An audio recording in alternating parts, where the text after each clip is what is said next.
கிறிஸ்துவுக்குள் மிகவும் அருமையானவர்களே, ஆன்மீக தேடல் நிகழ்ச்சிக்கு உங்களை அன்புடன் வரவேற்கின்றேன்.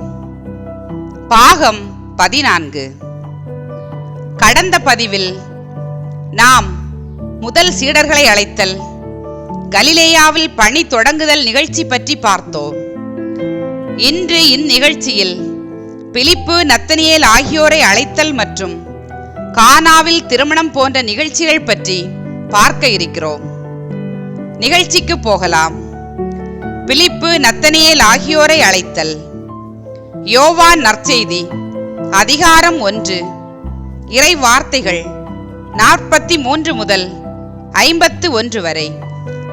ஏரிக்கரையில் சில சிறுவர்கள் இயேசுவை சுற்றி நிற்பதை பார்த்த பிலிப்பு இயேசுவின் அருகில் சென்றார். இயேசு அவரை பெயர் சொல்லி அழைத்து, என் சீடனாய் இருக்க விரும்புகிறாயா என்று கேட்டார். பிலிப்பு இயேசுவை பார்த்து, எனக்கு விருப்பம்தான், ஆனால் அவ்வளவிற்கு எதிர்பார்க்க எனக்கு துணிவில்லை என்றார். இயேசு பிலிப்பை பார்த்து, நான் உன்னை அழைத்திருக்கிறேனே என்றார். பிலிப்பு இயேசுவை பார்த்து, அப்படியானால் இதோ உமது சீடன் ஆகிறேன் என்றார். இயேசு பிலிப்பை பார்த்து, என்னை பற்றி உனக்கு தெரியுமா என்று கேட்டார். பிலிப்பு இயேசுவை பார்த்து, பலவேந்திரர் உம்மை பற்றி என்னிடம் யாருக்காக நீ ஏங்கி காத்திருந்தாயோ அவர் வந்திருக்கிறார் என்று சொன்னார். நான் மெசையாவுக்காக ஏங்கிக் கொண்டிருந்தது பலவேந்திரருக்கு தெரியும் என்றார். இயேசு பிலிப்பை பார்த்து, உன்னுடைய எதிர்பார்ப்பு வீணாகவில்லை, அவர் உன் முன்பாகவே இருக்கிறார் என்றார். பிலிப்பு இயேசுவை பார்த்து, என் ஆண்டவரே, என் கடவுளே என்றார். இயேசு பிலிப்பை பார்த்து, நீ ஒரு நல்லெண்ணம் உடைய இஸ்ரவேலன், அதனாலேயே என்னை உனக்கு வெளிப்படுத்துகிறேன். உன்னுடைய இன்னொரு நண்பனும் காத்திருக்கிறான், அவனும் ஒரு நேர்மையுள்ள இஸ்ராயலனே.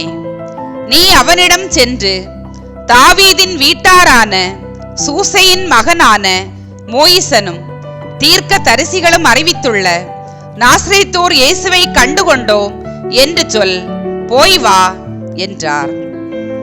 பிலிப்பு நத்தனியேல் என்னும் பர்த்தலோமையுடன் திரும்பி வரும் வரை இயேசு தனியே இருந்தார். பர்த்தலோமை பிலிப்புடன் வந்தார். இயேசு அவர்களை பார்த்து, இதோ கபடமில்லாத உண்மையான ஓர் இஸ்ராயேலன், பர்த்தலோமையே, உனக்கு சமாதானம் என்றார். பர்த்தலோமை இயேசுவை பார்த்து, உமக்கு என்னை எப்படி தெரியும் என்று கேட்டார். இயேசு பர்த்தலோமையை பார்த்து, பிலிப்பு உன்னை கூப்பிட வருமுன் அத்தி மரத்தடியில் உன்னை கண்டேன் என்றார். பர்த்தலோமை இயேசுவை பார்த்து, போதகரே, நீர் இறைமகன், நீர் இஸ்ரவேலின் அரசர் என்றார். இயேசு பர்த்தலோமையை பார்த்து, நீ அத்தி மரத்தடியில் தியானித்துக் கொண்டிருந்ததை கண்டேன் என்று நான் சொன்னதால் விசுவசிக்கிறாயோ? இதைவிட அதிக பெரிய காரியங்களை நீ காண்பாய். இதோ நான் உனக்கு சொல்கிறேன், மோட்சம் திறந்திருக்கிறது. உன்னோடு பேசுகிற மனுமகனான எனக்கு மேலே நீ உன் விசுவாசத்தின் நிமித்தம் மனுமகனின் மீது சம்மரசுகள் இறங்குவதையும் மேலே ஏறுவதையும் காண்பாய். பர்த்தலோமை இயேசுவை பார்த்து, ஆண்டவரே, அத்தகைய பாக்கியத்திற்கு நான் தகுதியற்றவன் என்றார். இயேசு பர்த்தலோமையை பார்த்து, என்னில் விசுவாசம் கொண்டிரு, நீ மோட்சத்திற்கு தகுதி பெறுவாய். நீ விசுவசிப்பாயா என்று கேட்டார். பர்த்தலோமை இயேசுவை பார்த்து, ஆண்டவரே, நான் விசுவசிப்பேன் என்றார். கிறிஸ்துவுக்குள் மிகவும் அருமையானவர்களே, பிலிப்பு, நத்தனியேல் ஆகியோரை அழைத்தல் நிகழ்ச்சி முடிந்தது. அடுத்து கானாவில் திருமணம் நிகழ்ச்சி பற்றி பார்ப்போம். கானாவில் திருமணம். யோவான் நற்செய்தி அதிகாரம் 2, இறை வார்த்தைகள் 1 முதல் 12 வரை. யூதா ததேயு இயேசுவிடம் வந்து, உம்முடைய தாய் என்னை அனுப்பினார்கள். சூசன்னாவுக்கு நாளை திருமணம், அதற்கு நீர் வரவேண்டும் என்று சொன்னார்கள். அவர்களுடன் என் அம்மாவும் சகோதரர்களும் திருமணத்திற்கு வருகிறார்கள். உறவினர் அனைவரும் அழைக்கப்பட்டிருக்கிறார்கள். நீர் மாத்திரம்தான் வரவேண்டி இருக்கிறது. நீர் வந்து இளம் தம்பதிகளை மகிழ்ச்சிப்படுத்தும்படி எல்லாரும் கேட்டுக்கொண்டார்கள் என்றார். இயேசு சற்று பணிந்து, என் தாயின் விருப்பம் எனக்கு சட்டமாக இருக்கிறது. அதோடு சூசன்னாவிற்காகவும் நம் உறவினர்களுக்காகவும் நான் வருகிறேன் என்று சொல்லிவிட்டு தம் சீடர்களை யூதா ததேயுவுக்கு அறிமுகப்படுத்தி, யூதா ததேயுவை பற்றி சீடர்களிடம், இதுதான் அல்பேயுவின் மகனான யூதா. உலக முறைப்படி இவன் என் ஒன்றுவிட்ட சகோதரன், என் தாயின் பத்தாவினுடைய சகோதரனின் மகன், அதாவது சூசையப்பரின் அண்ணன் மகன். இவன் என் நல்ல நண்பன், என் வாழ்விலும் அலுவலிலும் எனக்கு துணைவன் என்றார். யூதா ததேயு இயேசுவை பார்த்து, நீர் விரும்பினால் இந்த நண்பர்களோடு வாரும் என்றார். இயேசு யூதா ததேயுவை பார்த்து, இந்த நண்பர்களுடன் நிச்சயமாக நான் வருவேன் என்றார். இயேசு திருமண வீட்டிற்கு வருவதை கண்டதும் மாப்பிள்ளையின் தந்தையும் மாப்பிள்ளையும் இயேசுவின் தாயும் வாழ்த்தி வரவேற்றார்கள். மாதா இயேசுவின் தோளிலும் தலையிலும் கை வைத்து இயேசுவை அன்பு பாராட்டினார். இயேசு 3 சீடர்களுடன் திருமணத்திற்கு சென்றார். திருமண விருந்து நடந்து கொண்டிருக்கும் இடத்தில் தரம் குறைந்த வேடிக்கை பேச்சு கேட்கும் போது அதை கேட்காதவர் போல இயேசு இருந்தார்.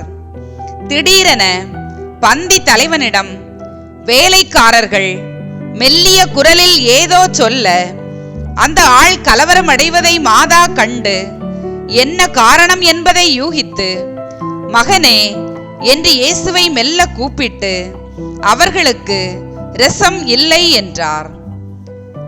இயேசு மாதாவை பார்த்து, அம்மா, உமக்கும் எனக்கும் இனியும் என்ன என்று சொல்லி புன்னகைத்தார்.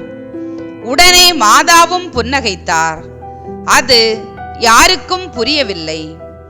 மாதா ஊழியர்களை பார்த்து, அவர் உங்களுக்கு சொல்கிறபடி செய்யுங்கள் என்றார். காரணம், தன் மகனின் கண்களில் அவருடைய சம்மதத்தை மாதா கண்டார். இயேசு ஊழியர்களை பார்த்து, ஜாடிகளை தண்ணீரால் நிரப்புங்கள் என்றார். ஊழியர்கள் அங்கிருந்த 6 பெரிய ஜாடிகளையும் கிணற்று தண்ணீரால் நிரப்பினார்கள். இயேசு ஊழியர்களை பார்த்து, இதை மொண்டு மேற்பார்வையாளரிடம் கொண்டு போங்கள் என்றார். அவர்கள் அவ்வாறே செய்தார்கள்.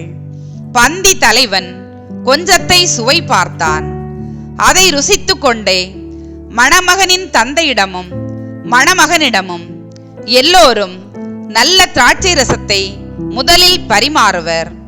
யாவரும் விருப்பம்போல் குடித்தபின்தான் தரம் குறைந்த ரசத்தை பரிமாறுவர். நீர் நல்ல ரசத்தை இதுவரை பரிமாறாமல் ஏன் வைத்திருந்தீர் என்று கேட்டார். மாதா மீண்டும் தம் மகனை பார்த்து புன்முறுவல் கொள்ள இயேசுவும் புன்னகைத்தார். மாதா மகிழ்ச்சியுடன் சற்று முகம் சிவந்து தலையை தாழ்த்தினார். நடந்ததை எல்லோரும் புரிந்து கொண்டார்கள்.